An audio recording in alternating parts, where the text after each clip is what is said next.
राम दोस्तों, बस कुछ ही दिन में अयोध्या में प्रभु श्री राम के मंदिर की प्राण प्रतिष्ठा हो जाएगी। एक ऐसा दिन जिसका इंतजार 500 सालों से किया जा रहा है। एक ऐसा दिन जिसके इंतजार में न जाने कितनी पीढ़ियां खत्म हो गई। एक ऐसा दिन जिसकी लड़ाई में न जाने कितने लोगों ने अपनी जान गंवाई। एक पल के लिए, बस एक पल के लिए जरा सोच कर देखिए, 16वीं शताब्दी में भी ऐसे लोग थे जिनका सपना था कि वो अयोध्या में राम मंदिर देखे। 18वीं शताब्दी में भी ऐसे लोग थे जो पहली बार राम मंदिर का हक पाने के लिए अदालत गए। आज से 150 साल पहले अयोध्या में लोगों ने राम मंदिर की लड़ाई में अपनी जान गंवाई। ऐसे भी लोग थे जिन्होंने अपनी लाइफ के 50 साल राम मंदिर के लिए कोर्ट की लड़ाई में बिता दी। आज वो हमारे बीच नहीं है और वो ये दिन देख भी नहीं पाए। और एक आप और हम हैं जो अपने जीते जी इसी जीवन काल में अयोध्या में भगवान श्री राम का मंदिर देखने जा रहे हैं। उन प्रभु श्री राम का मंदिर जिसे आज से 492 साल पहले 1528 में वहशी बाबर ने गिरवा दिया। तो आज के इस प्रोग्राम में, आज के इस वीडियो में हम राम मंदिर के पूरे 500 साल के संघर्ष की कहानी आपको सुनाएंगे, ताकि आप ये जान सकें कि ये लड़ाई कितनी पुरानी है, इस संघर्ष के क्या मायने हैं। हम ये सब बताएंगे ताकि आप ये जान सकें कि सच्चाई की लड़ाई कोई रातों रात नहीं जीती जाती। इसके संघर्ष 2-4 साल तक नहीं चलते, बल्कि इसके लिए आपको सैकड़ों साल भी लड़ना पड़ सकता है। तो मेरी आप सबसे यही रिक्वेस्ट है, विनती है कि इस वीडियो को पूरा देखिए और अपने सर्कल में हर जानने वाले इंसान से इस वीडियो को शेयर करिए, ताकि वो ये जान पाए कि अयोध्या में भगवान श्री राम का मंदिर बनने के मायने क्या है। शुरू करते हैं दोस्तों। जय श्री राम। तो दोस्तों, ये हम सब जानते हैं कि बाबर ने साल 1528 में अयोध्या में भगवान श्री राम का मंदिर गिरवाकर वहां मस्जिद का निर्माण करवाया। लेकिन इसके पहले की बात कम लोग करते हैं, और वो बात यह है कि भगवान श्री राम के पुत्र कुश ने अयोध्या में श्री राम जी का मंदिर बनवाया। अकेले अयोध्या में सीताराम के 3000 मंदिर थे।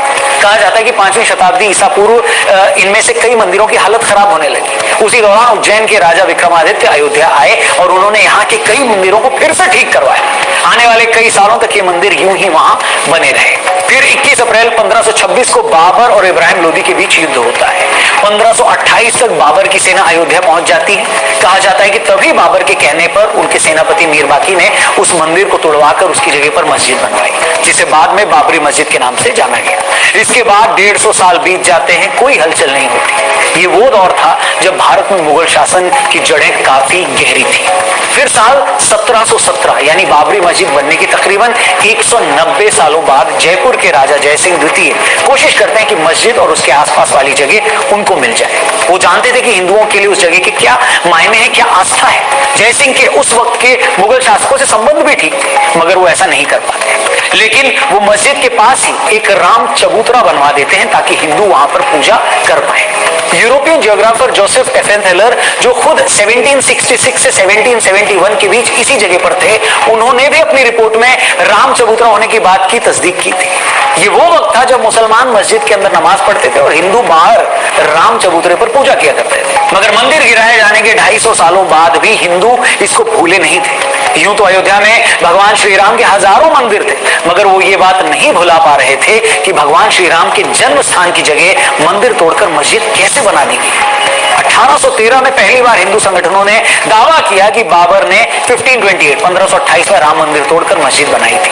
माना जाता है कि फैजाबाद के अंग्रेज अधिकारियों ने भी मस्जिद में हिंदू मंदिर जैसी कलाकृतियों के मिलने का जिक्र अपनी रिपोर्ट में किया था। पूर्व आईपीएस अधिकारी किशोर कुणाल ने अपनी किताब अयोध्या रिविजिटेड में इस वाकये का जिक्र भी किया। इसके बाद 1838 में British surveyor Montague Mary Martin ने एक रिपोर्ट दी कि मस्जिद में जो पिलर्स हैं वो मंदिर से ही लिए गए। रिपोर्ट सामने आने के बाद काफी हंगामा हुआ। हिंदुओं के दावे के बाद से विवादित जमीन पर नमाज के साथ साथ पूजा भी होने लगी। 1853 में अवध के नवाब वाजिद अली शाह के समय पहली बार अयोध्या में सांप्रदायिक हिंसा हुई। इसके बाद भी 1855 तक हिंदू और मुसलमान एक ही जगह पूजा और नमाज अदा करते रहे। 1855 के बाद मुस्लिमों को मस्जिद में प्रवेश की इजाजत मिली, लेकिन हिंदू अंदर नहीं जा सकते थे। ऐसे में हिंदुओं ने मस्जिद के मुख्य गुंबद से 150 फीट दूर बनाए राम चबूतरे पर पूजा करनी शुरू कर दी। इसके बाद 1885 में, यानी आज से तकरीबन 138 साल पहले, ये मामला अदालत पहुंचा। उस वक्त निर्मोही अखाड़े के महंत रघुबर दास ने राम चबूतरे पर छतरी लगाने की अर्जी दी, जिसे अदालत ने ठुकरा दिया। मगर इस एक घटना से हमें यह पता चलता है कि निर्मोही अखाड़ा कब से राम मंदिर की लड़ाई लड़ रहा है। इसके बाद 1934 में अयोध्या में फिर दंगे होते हैं और इस दौरान बाबरी मस्जिद की एक दीवार टूट जाती है, जिसे बाद में फिर बनवा दिया जाता है, मगर वहां नमाज बंद हो जाती है। आप देख रहे हैं कि ये वो दौर था जब देश पर अंग्रेजों की हुकूमत थी। उस वक्त की कांग्रेस के एजेंडे में भी कहीं राम मंदिर नहीं था। न उस वक्त का संघ इतना मजबूत था, मगर देश की जनता प्रभु राम के भक्त बाबर के मस्जिद बनवाने के 400 साल बाद भी अपने हक की लड़ाई लड़ रहे थे उस टाइम। वो भी तब जब न देश में अपनी सरकार थी, न मीडिया आजाद था, न धार्मिक संगठनों की कोई लामबंदी थी। सिर्फ और सिर्फ आम राम भक्तों का वो जुनून था, वो भक्ति थी जो अपनी जान की बाजी लगाकर भी हर दिन श्री राम जी के मंदिर के लिए लड़ाई लड़ रहे थे। इस बीच आता है साल 1947, देश आजाद हो जाता है। उस वक्त तक मस्जिद सिर्फ शुक्रवार को ही खुलती थी और राम चबूतरे पर भगवान राम की मूर्ति थी जहां लोग पूजा करते थे। देश आजाद होते ही लोग ये मानने लगे थे कि हमें आजादी मिल गई है तो अब राम मंदिर बन ही जाएगा, मगर उस वक्त के किसी बड़े कांग्रेसी नेता की बातों से ऐसा नहीं लगता कि वो राम मंदिर बनाने या उसकी लड़ाई को लेकर गंभीर थे। उल्टे 1949 में कुछ ऐसा हुआ जिसने बहुत सारे लोगों को हैरान कर दिया। 30 दिसंबर 1949 की सुबह विवादित ढांचे के अंदर से घंटियों की आवाज आने लगती है। पता लगता है कि वहां श्री राम जी की पूजा हो रही है। हिंदू पक्ष दावा करता है कि बीते रात अचानक मंदिर में प्रभु राम की मूर्ति प्रकट हो गई। मुस्लिम पक्ष कहता है कि मूर्ति को रात के अंधेरे में जबरन रखा। घटना की जानकारी मिलने के बाद दोनों पक्ष के लोग भारी तादाद में वहां जुटने लगते हैं। मामला इतना बढ़ जाता है कि बात उस वक्त के प्रधानमंत्री जवाहरलाल नेहरू के पास चली जाती है। वो डिस्ट्रिक्ट मजिस्ट्रेट के नायर को आदेश देते हैं कि मूर्ति को वहां से हटाकर पहले जैसी स्थिति बहाल की जाए, जिस पर के नायर हाथ खड़े कर देते हैं। उनका कहना था कि यहाँ इतनी भीड़ है कि अगर मूर्ति हटाई गई तो स्थिति बेकाबू हो जाएगी। वैसे भी एक बार वहां मूर्ति रख दी गई है तो कोई पुजारी मूर्ति को हटाने के लिए तैयार नहीं होगा। कहते हैं उसके बाद 27 दिसंबर को के नायर के पास दूसरी चिट्ठी आती है और उनसे फिर से वैसा ही करने के लिए कहा जाता है, जिसके जवाब में के नायर इस्तीफा दे देते हैं। मगर अपने इस्तीफे के साथ ही वो सरकार को ये सलाह देते हैं कि मूर्ति को हटाने की बजाय वहां जालीनुमा गेट लगा दिया जाए। कहते हैं नेहरू जी को ये बात पसंद आती है और वो ऐसा करने के लिए उन लोगों से कहते हैं और के नायर का इस्तीफा मंजूर नहीं करते। इसके बाद 1950 में हिंदू महासभा के वकील गोपाल विशारद ने फैजाबाद जिला अदालत में अर्जी दाखिल कर रामलला की मूर्ति की पूजा का अधिकार देने की मांग की।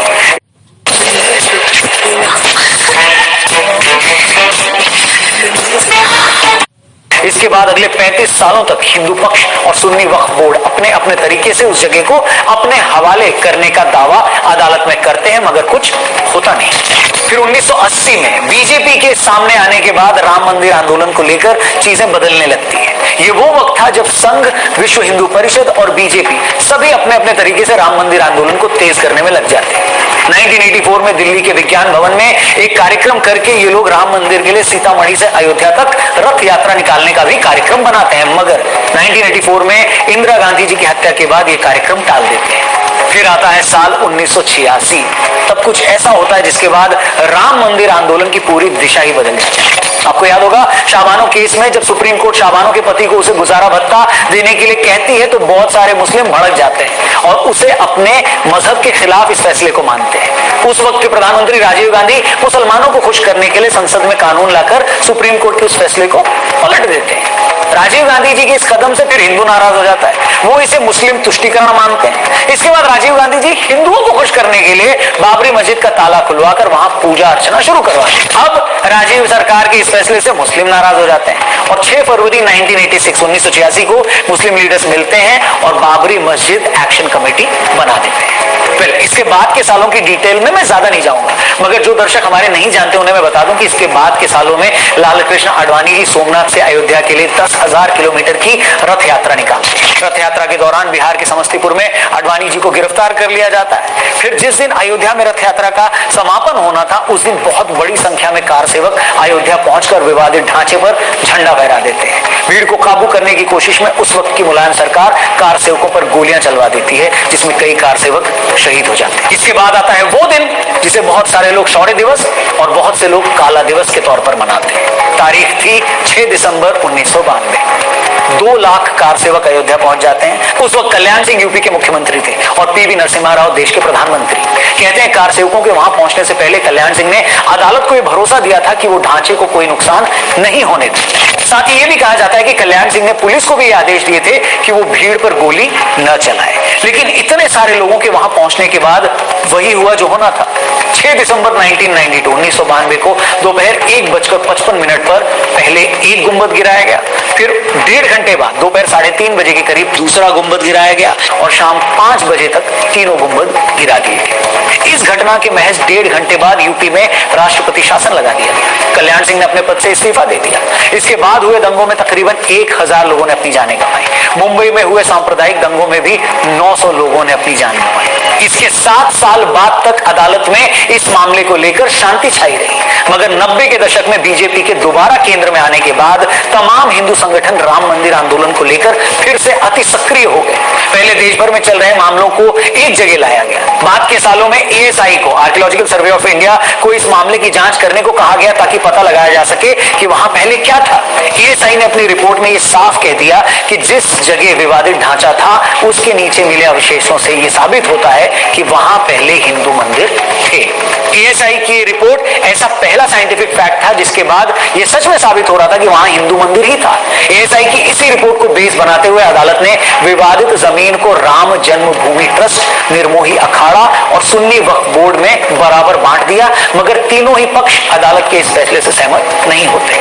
जिसके बाद 2011 में यह मामला सुप्रीम कोर्ट पहुंचता है, मगर वहां भी 7 सालों तक इसमें कोई सुनवाई नहीं होती। एक मीडिएशन पैनल बनाकर आपसी रजामंदी से मामले का हल निकालने की कोशिश होती है और जब उससे भी कोई फैसला नहीं होता तो सुप्रीम कोर्ट मामले से जुड़े सारे दस्तावेजों का अंग्रेजी में ट्रांसलेशन करने को कहता है। फिर अगस्त 2019 में मामले से जुड़े सभी पक्षों की सुनवाई पूरी हो जाती है और उसी साल 9 नवंबर 2019 में सुप्रीम कोर्ट यह फैसला सुनाती है कि विवादित जमीन राम जन्मभूमि ट्रस्ट को दे दी जाए।